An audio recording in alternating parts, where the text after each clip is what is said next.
আজকে শেয়ার করব একদম কম সময়ে কম উপকরণে চিকেনের একটা সহজ সুস্বাদু রেসিপি, যেটা দিয়ে ভাত কিংবা রুটি পরোটা খেতে কিন্তু জাস্ট দারুণ লাগে।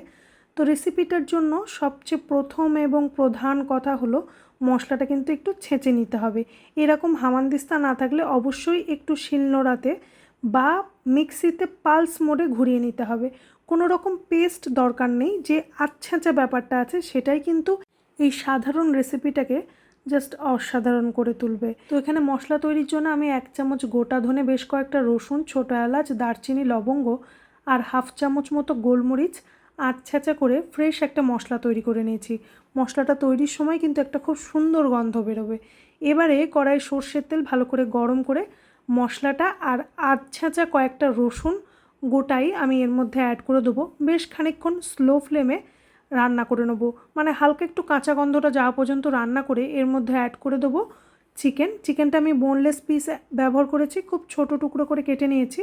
চিকেনটা দিয়ে ওর মধ্যে দিয়ে দেবো কাঁচা লঙ্কা, স্বাদ মতো লবণ, হলুদ, কাশ্মীরি লঙ্কার গুঁড়ো আর দিয়ে দিচ্ছি বেশ খানিকটা পেঁয়াজ। এবারে খুব ভালো করে গ্যাসের ফ্লেমটা মিডিয়ামে রেখে প্রথমে 2-3 মিনিট নাড়াচাড়া করে একটু স্লোতে রেখে রান্না করে নিতে হবে, তাতে করে কিন্তু চিকেনটা সফট হয়ে যাবে। তারপরে অ্যাড করে দেবো বেশ খানিকটা টমেটো কুচি। টমেটো আর চিকেন খুব ভালো করে মিডিয়াম টু স্লো ফ্লেমে একটু ভাজা ভাজা মতো করে নিতে হবে।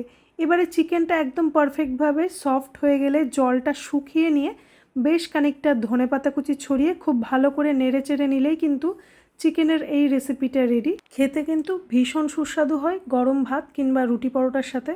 তো প্লেটিংটা একটু স্টাইল করে করেছি। প্রথমে একটা বোলের মধ্যে চিকেনের প্রিপারেশন, রাইস, আবার চিকেন দিয়ে এভাবে সাজিয়ে নিয়েছি। তো রেসিপি দেখে বাড়িতে বানালে আমাকে একবার অবশ্যই জানাবেন।